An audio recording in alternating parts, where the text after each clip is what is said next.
have a look at this truck now. It's my mate Dave. Known Dave for over 10 years.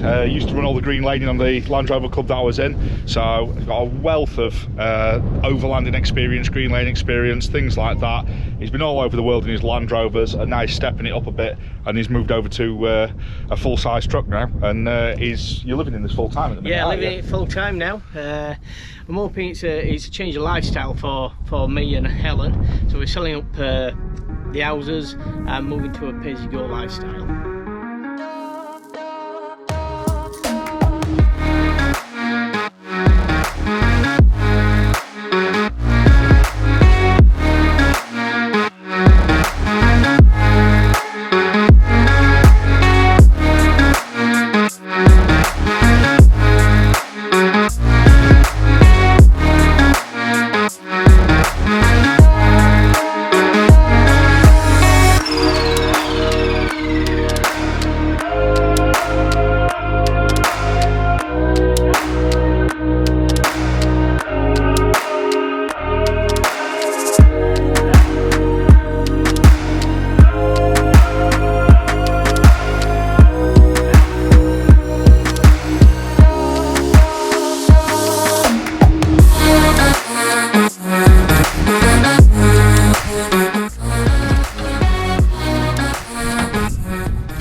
So yeah, we've still got a lot of work to do on the inside, and I think it's same with any project. You have ideas how things are going to work, and then you start living in the vehicle, and then things don't work.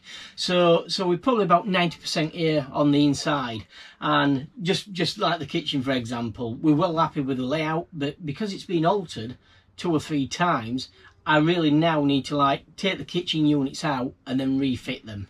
And refit them in a way that they're a lot more durable. So Dave's like me on this one. You've seen mine's had like 3 different layouts in the back of it, because the worst thing you can do, unless you're going to someone like Bimobile or one of these big companies that knocks out thousands of these things, and they can do all the design and they pretty much steer you to what you're going to have, you've got to use it and abuse it before you actually know it's right. And I've done the same.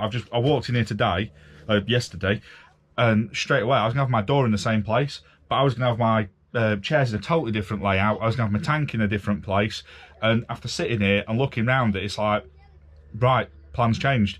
And that's it. I've gone with what Dave said, because he's living in it. He's done what he'll do in a month is what I'll probably do in a year, 18 months, that kind of thing. So I'm going to go with that advice and roll from there. What you find out with some of the boxes, this is a learning curve again. You know, you tend to like make the seats nice and deep so you can put plenty of gear in there, and then you find out that the thing what you always need is always going to be down at the bottom. So yeah, drawers. If you can half the depth of the seats and put a drawer in there, it works much better. That's my biggest mistake with my Land Rover. They're all cupboards. Yeah. Mm. And there's stuff in them cupboards that I haven't seen for 9 months. Yeah. Things just get buried, and with this being a working project as well, it's a major task just to start a job what you're doing, because firstly you've got to get the dogs out. Obviously the weather's got to be fine then outside, because you're going to throw everything out there. You've got to have room for your tools. Well, there ain't room for your tools in here, so they've got to go out, and that's even before you start on the project what you're going to do. So yeah, if you can get it right first time, absolutely excellent. If you can't, well, you just got to live with it. So this is the bit that's got me sold. So you sit in this corner here. This can be turned into a bed if you want. Very big bed for like one person. You've got your table which moves backwards and forwards, so you've got all the space in the world to get in and out, or sit and eat for a couple of people. And then up here you've got your telly stroke monitor and everything, so you can have your films on, or you can be editing a video, something like that. and then just by spinning round, you're also still straight in your kitchen. So yeah, this is a good space. I'm liking this layout. I think the only difference with mine bay is I'm gonna have a smaller bathroom just because I'm not gonna live in it full time. But Dave's gonna run you through that now, and yeah, have a look at this absolute monster of a bathroom for a vehicle. So we've got a door that's always closed. We've got it in the it's got a little magnet catch here which I'm just holding back, but this actually shoots out. So yeah, if you know my good lady's wanting a nap, she can go to bed, I can sit in here watching TV and so on. If you're in the shower and guests come around and you've left your socks and pants in the hallway here, again, you know, you can close this door and you can actually get to your socks and pants and so on. So yeah, this bulk of the area is our bathroom, which we've got a Thetford toilet, wash basin, and 800x800 shower. So the bathroom, you've got a huge shower in there. Yeah. Decent sized toilet, because that's one thing with campers, caravans, things like that. If you're over 5 foot tall, you've got your legs out in the middle of a corridor, yeah, or you're jammed in, and it's not a nice place to be. Well, one thing what we did look at were, I mean, originally we were wanting a unimog, but when we looked at the size of the unimog and the pod what you can actually put on the back there, you're probably talking to a maximum of about 4.7 meters.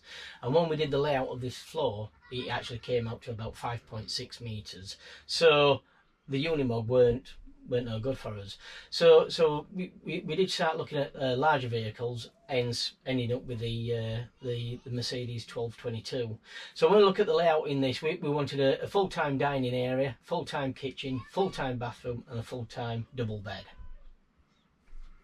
Yeah, and for like your fridge and things like that, is that a domestic fridge, or are you on for a camper fridge, or what's your? Because that's a decent sized fridge. Yeah, it is. It takes some running with it, with the solar panels and the batteries and so on, but we do manage.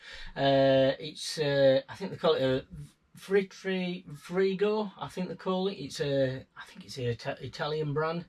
Again, with the fridge. Living in the camper full time, we wanted a big freezer, and I think that is a 60 litre freezer in there. So there's plenty of room to get your mackerel, what you're going to be catching, you know, a few pizzas and a Sunday joint if need be. Yeah. And that will, you know, one of the main things we wanted, something decent where we can actually freeze food. So and power wise, because that's one of them items that's always sucking away at electric. Sucking away, yeah. What have you got to counter that on the roof? Because you've got quite a few panels up there, haven't you? When the fridge actually kicks in and starts sucking power, we're talking around about 6 amps, and that will run up to about 15 minutes at 6 amps to actually keep the freezer cool.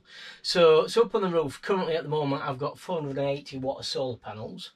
We've also got stashed away up there 2 wind turbines, which are the Rutland 504 wind turbines, which we plan on spending a lot of time on the coast, and we think, well, at the coast you always get a steady breeze, and the wind turbines will run 24/7.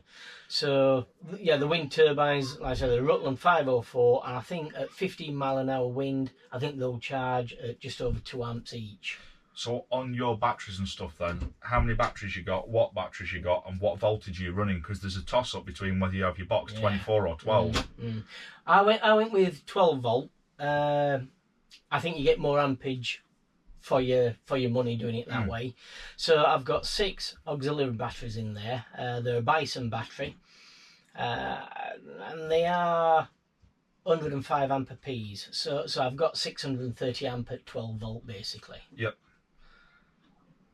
Which, to give you an idea, that's between, well, I've got about 240, 250 in the back of mine. Yeah. And I live out of that quite comfortably. So that takes the stress off with this, I suppose, of having things running non-stop. Well, that's it. I mean, not only that, I mean, I'm not solely dependent on solar. Like I said, we have got wind turbines, we have got a generator.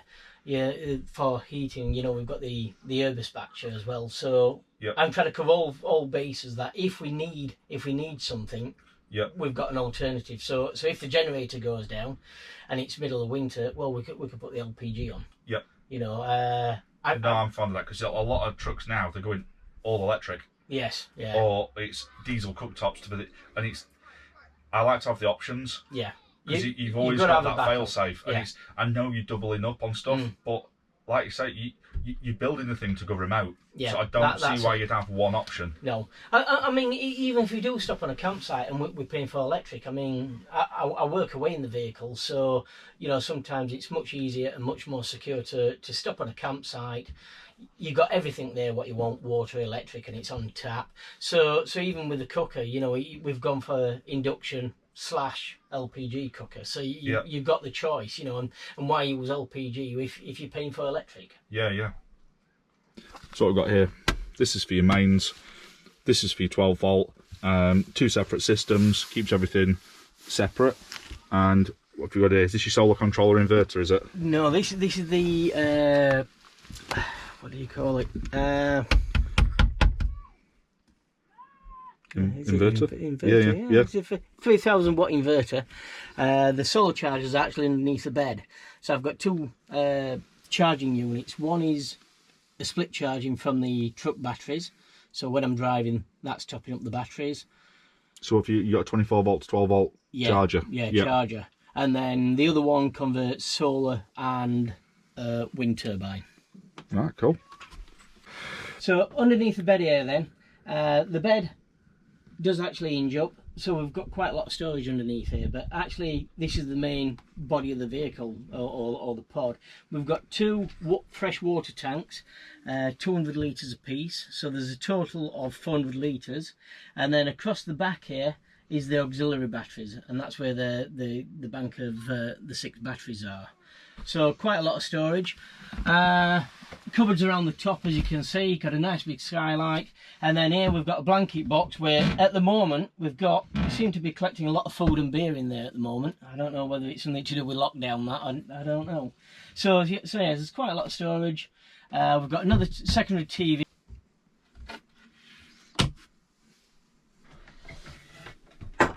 These worktops you made yourself, didn't you? Yeah, the ash worktop. We got this from down south, and basically it's all been planed, resin infill. So we've got the resin rivers running through it there, and like I said, this is the Thetford induction LPG hob. And on your ongoing evolution, you found that you were getting too much heat here, weren't you? Yeah, again, this is one of the things we found out. We were tending to gather too much heat here, and you could feel the heat into the sink area and on the worktop.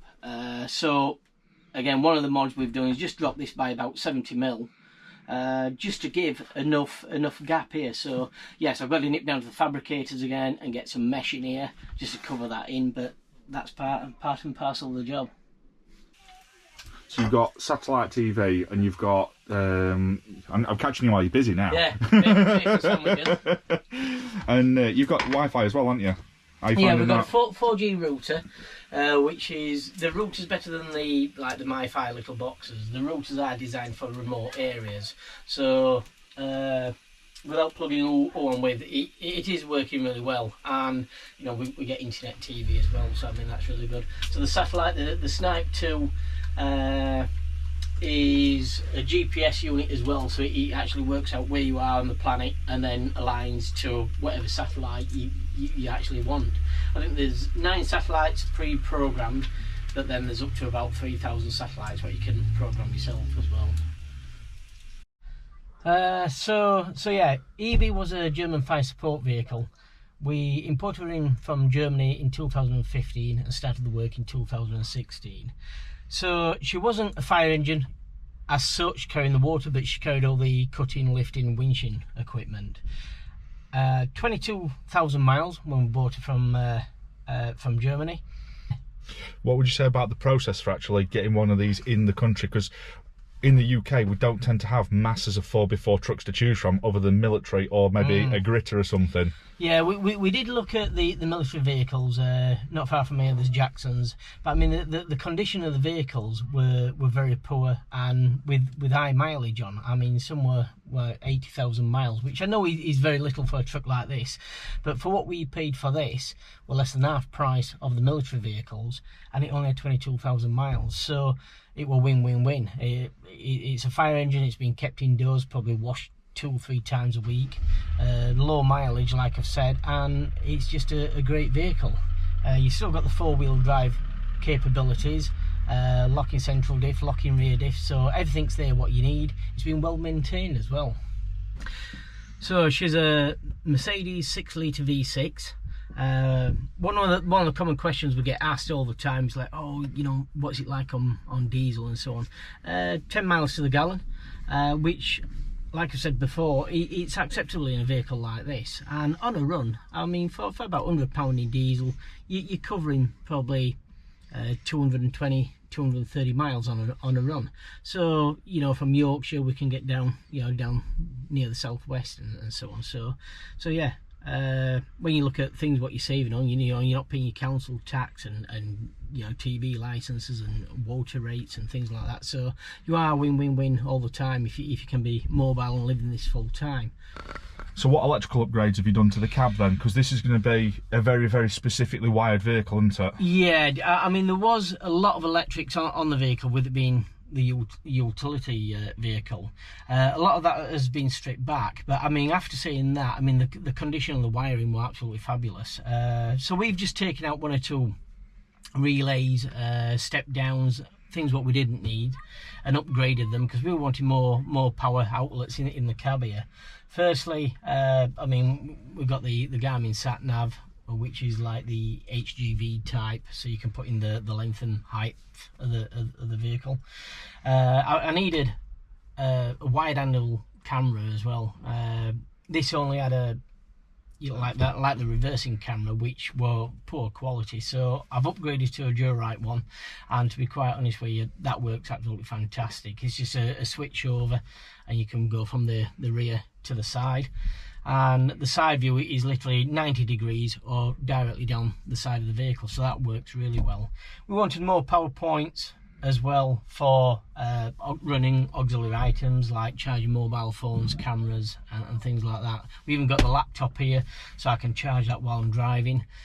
Yeah, and that's it really. It's just trying to keep it nice and clean and tidy, and not have too much of a clutter. So you actually made all this body yourself, didn't you? Yeah, all the body is basically like the freezer truck bodies, which is a flat panel. It's 50mm thick, fiberglass on the outside and the inside with a foam inner piece. So the lockers were made by a fabricator in Sheffield, and then they actually attached to the independent chassis, and then boxes actually sat on top of the independent chassis there. So the cappings, same again, they all come from the HGV company, so these are all bolted together via the cappings basically. The wheels we had to upgrade to super singles. The tyres what were on there were quite unique to fire engines apparently, so we wanted a super single tyre. This means that if we do have any problems with the tyres or the wheels, we can easily get them changed. So the bike rack I designed and fabricated myself. It's a straightforward 24-volt winch. The winch is mounted just behind the cross member there, and it's basically an up and over type winch.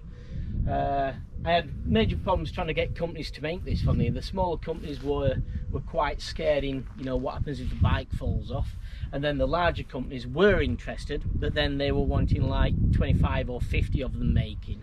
So yeah, I've designed it and yeah, built this myself, have it galvanized and so on, and even though it's a little bit crude, it works.